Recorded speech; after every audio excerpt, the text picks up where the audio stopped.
Hello, everybody. So, real quick, we are going to talk about what y'all are doing today. So, y'all have done activities on the rock cycle, which is the lithosphere. You did a virtual lab on the atmosphere a little while ago.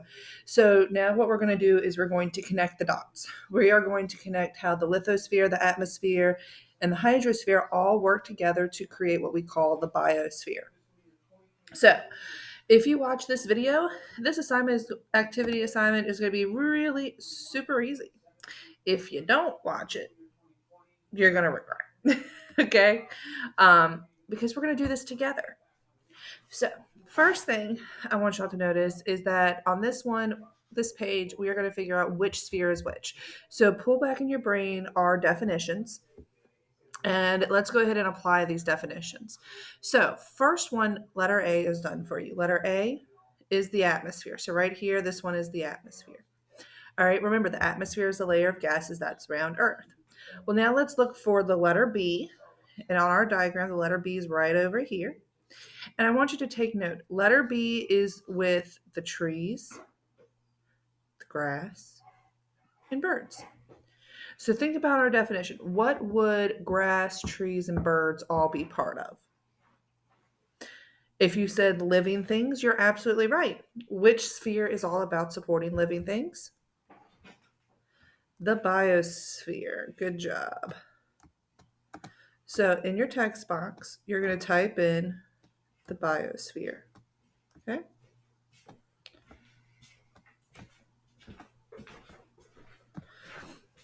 Now we're going to look for the letter C. So over here on this diagram, you're going to notice that the letter C right here is in the ground. So if it's in the ground, that means it's in the dirt. What sphere deals with dirt and rocks and the surface we live on? Good, it is the lithosphere. Now, the lithosphere is also known as the geosphere. Okay. So here we have our lithosphere. So let's take a moment and think. We've done the atmosphere, which was letter A, the layer of gases. B is the biosphere, which is all life. C is the lithosphere, which is the surface we live on, the rocks. Okay. D, if you look at it's in that thing of water. So that means it is going to be the last sphere we have, which is the hydrosphere.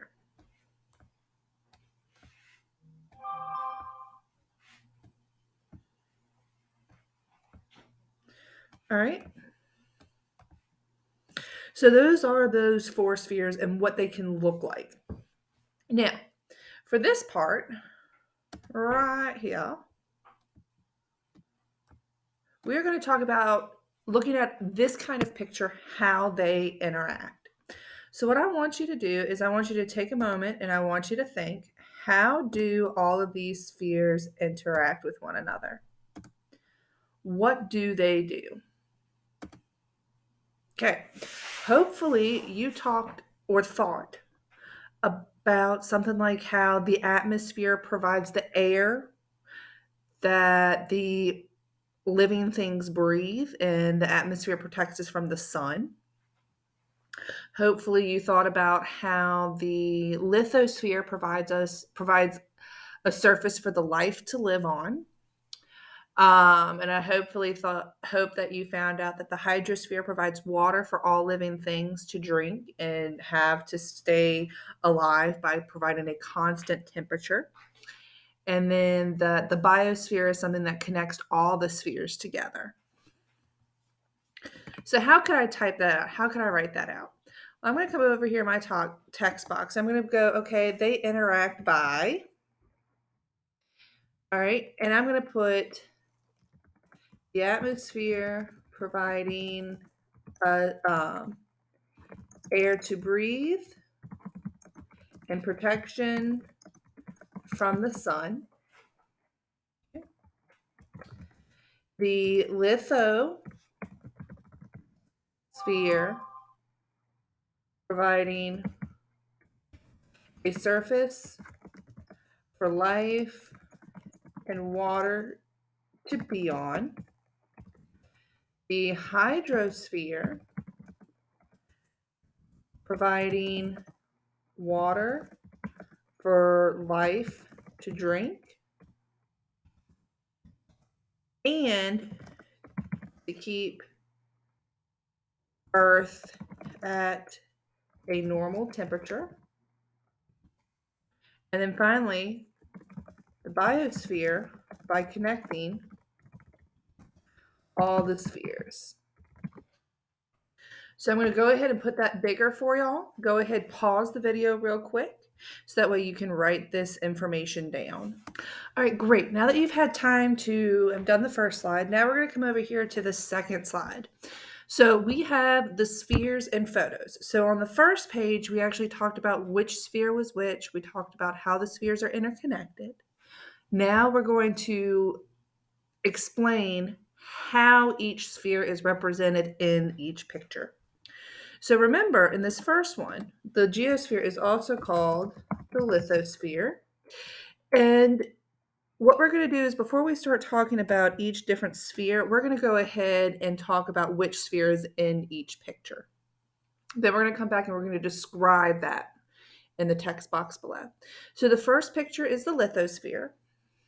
The second picture, which is the bumblebee and the flower, they are living things, so they are part of the biosphere. Well done. Okay. Then over here we have an image of the clouds in the sky, so that would put it as the atmosphere. And then finally we have our last sphere, which will be the hydrosphere. So let's think about this, all right? Why is this a picture that represents the geosphere / lithosphere? Because, now let's look at that picture. You should notice it has rocks. Boom. Plain and simple, right? It has rocks. So let's look over here at this biosphere. All right, so this represents the biosphere because bees and flowers are living things. Good. So really what it is I'm looking at the picture and I'm explaining the logic behind why I labeled the picture what I labeled it. So for the atmosphere, all right, this represents the atmosphere because, think back to the lab you did earlier, where do we have clouds, aka weather? All right, because clouds are in the troposphere, which is part of the atmosphere. Good. So remember, with the atmosphere, we have our troposphere, which is the bottom layer, the stratosphere, which is the second layer, the mesosphere, which is the third layer, and the thermosphere, which is the fourth layer. The first layer, the troposphere, has weather and has life. The stratosphere has the ozone layer and commercial airliners. That's where the airplanes go for commercial purposes. The mesosphere is the third sphere where we have meteor showers. Meteors come in and they burn up there. And then the fourth layer is the thermosphere, and that's going to be the hottest layer. It's going to be one of the largest layers, and it's going to be where we have the space station and satellites. Okay. So finally, the last one we have is the hydrosphere. And this represents the hydrosphere because it is water, right? Remember, the hydrosphere is all water. So when we look at that, this is really straightforward, really literally just saying, I look at this picture and this is why I know it's this sphere. Go ahead and pause the video and make sure you have all this information written down. So slide 1 and slide 2 were pretty straightforward, pretty easy, right? Well, now we're going to be in slide 3. So on slide 3, we're going to look at this and we're going to be like, okay, so what are the spheres? So for slide 1, we labeled where they were. Slide 2, we talked about why it was in each photo what they were. Now, what we're going to do is we're going to explain what each sphere is and give it some fun facts. So, what we have right before us is our wonderful, wonderful, wonderful opportunity to write down their definitions. So take a moment and pull out your notes for your definitions and your fun facts about each sphere. So now that you have your definitions out, all right, let's come over here to the hydrosphere. So remember, the hydrosphere definition, all right, so we're going to describe it. Describing means giving the definition. So the hydrosphere has all the water on Earth. Okay. Now our facts, this is where we're going to write down some things. So look through your notes and I want you to find some facts. One fact you should come across is that 97% is salt water. So that means that 3% is fresh water. Okay. And then remember, what does the hydrosphere allow why does the hydrosphere allow life to exist on Earth?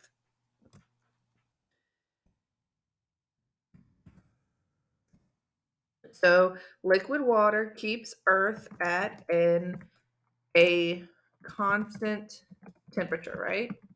Now, yes, day to day we might have temperature fluctuations, but the average temperature of the planet is in the 60s, which is awesome because if it was hotter or colder or had drastic changes, life wouldn't be able to exist.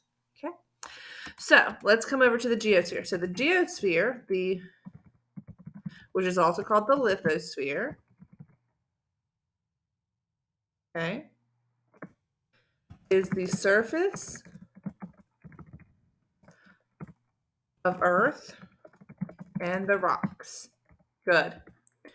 So, what are some facts about the lithosphere, the geosphere? Think about the rocks and the rock cycle. So we have igneous rocks.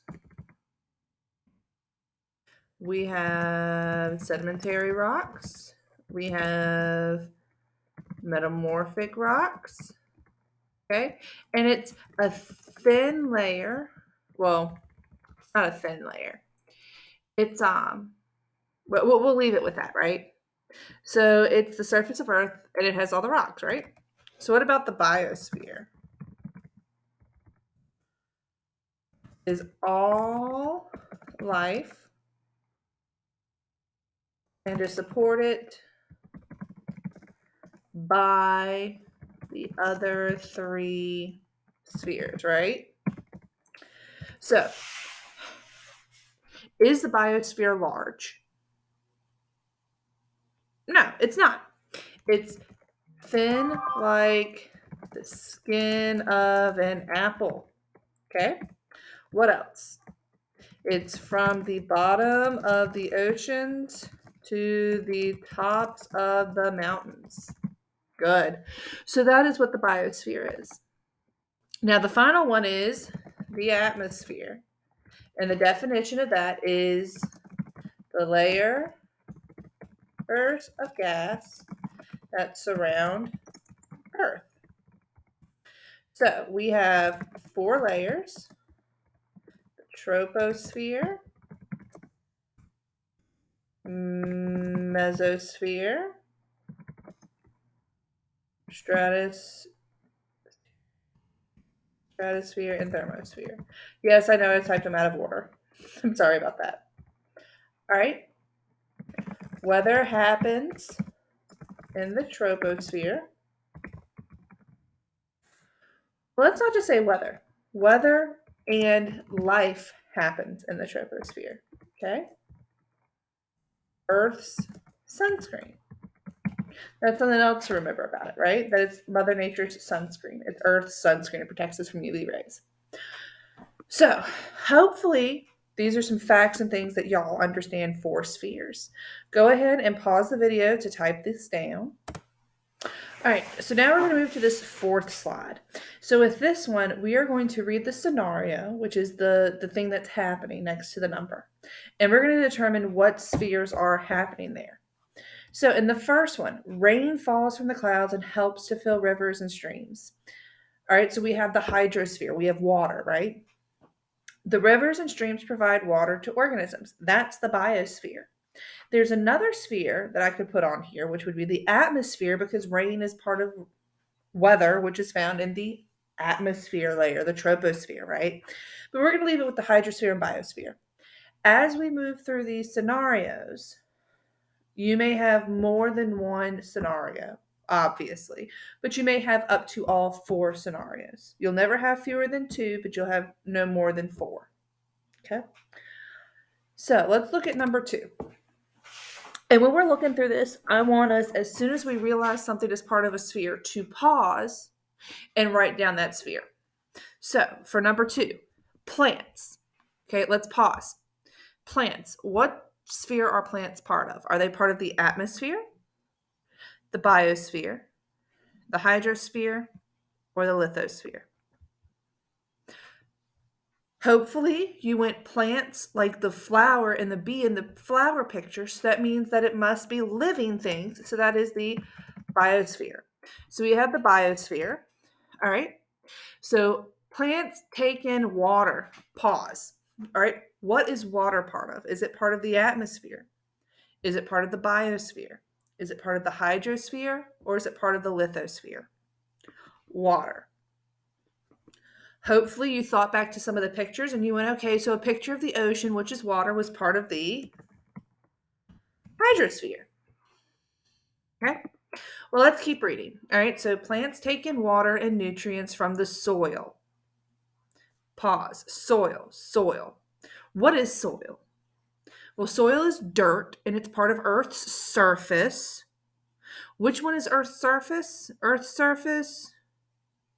That's going to be the lithosphere, right? So let's pick back up and see if we find if there's the 4th sphere in this or if we only have the 3. So plants take in water and nutrients from the soil. So plants were the biosphere, water was the hydrosphere, and soil was the lithosphere. And then release water vapor into the air. Oh my gosh, yep. We have all 4 here. All right, let's look at number 3. All right, so number 3, a volcano erupts. Well, what is a volcano part of? It is part of Earth's surface. It's part of the lithosphere. So when it erupts, okay, it says gases escape. Where do the gases go?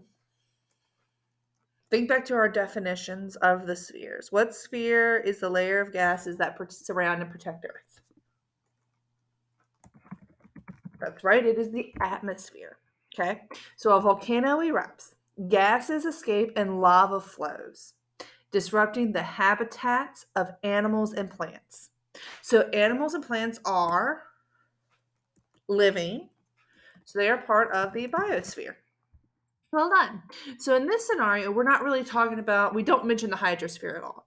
We talked about a volcano, we talked about gases, and we talked about plants and animals. So those are the 3 scenarios that we see directly interacting with each other in this one.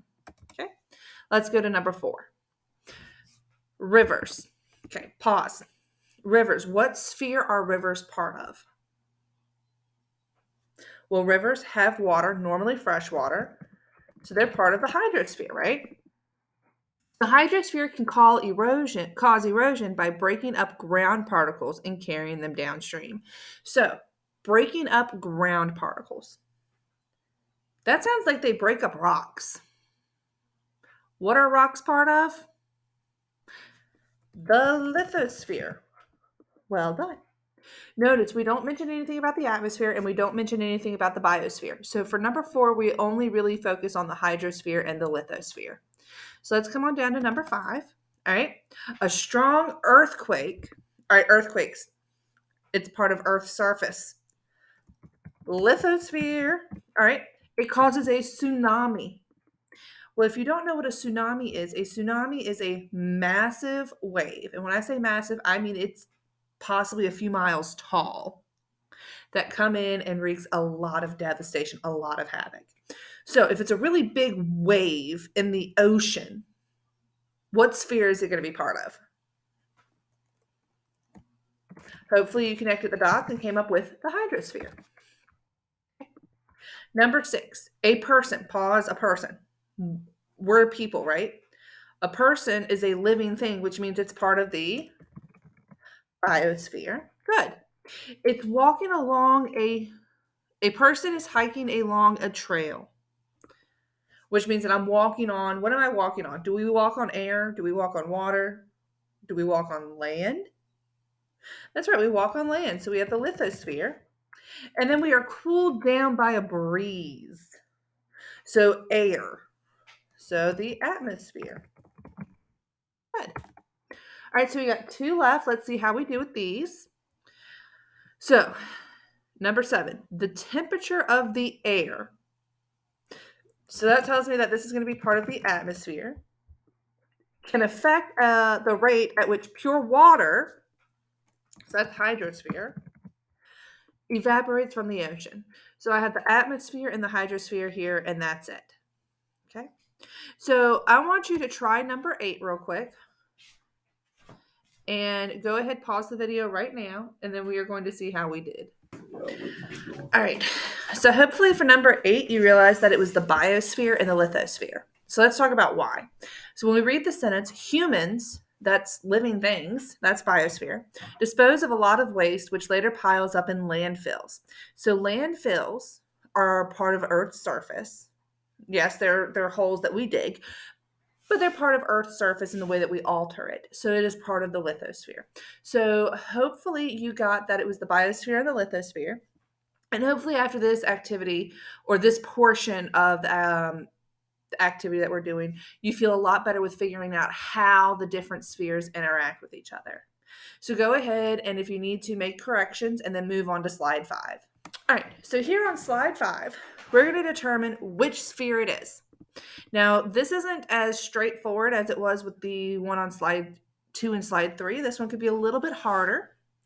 But notice we've kind of taken away a little bit of that harder part by telling you specifically what in the picture you're to look at. So, for example, number 1 shows a picture of the shark. The shark's in a coral reef, which is in the ocean. So this is definitely the biosphere, and it's interacting with the hydrosphere. So the shark itself is biosphere. So now let's look at number 2. Number 2 is a picture of sand. Well, in order to know what sphere sand is part of, you have to understand what sand is made of. So sand is made up of very broken down rocks. So very broken down rocks would be part of which sphere? The hydrosphere, the lithosphere, the atmosphere, or the biosphere? Good, the lithosphere. Okay. Next up is rain. Just the rain. We're not talking about the clouds that it comes from, but the rain. Rain is water, which is part of the hydrosphere. Good. Now the next one, the aurora borealis. So this would be the northern lights, or if we were in the southern hemisphere, the southern lights. These are going to happen up in the sky. So if they happen up in the sky, which sphere are they going to be part of? The hydrosphere, the lithosphere, the atmosphere, or the biosphere? So they're going to happen in the atmosphere. And remember, the northern lights are part of the ionosphere, which is found in the thermosphere. Good. All right. Number 5 is a mountain. What sphere is the mountain part of? Is it part of the hydrosphere, the lithosphere, the atmosphere, or the biosphere? I'm not talking about the snow on the mountain. I'm not talking about the clouds surrounding the mountain. I'm talking about that mountain itself. Hopefully you realize that it's part of the lithosphere. Next up we have moss. Just the moss. So moss, is moss a living thing or is it a non-living thing? Hopefully you said it was a living thing. And in this class, living things are called biotic factors. So moss is a biotic living thing, which means that it is part of the biosphere. Good job. Okay. Pebbles. This looks very similar to the picture on slide 2 that told us that this was part of a lithosphere. And then snow. Snow is frozen what? It's frozen water. So this means that it is hydrosphere.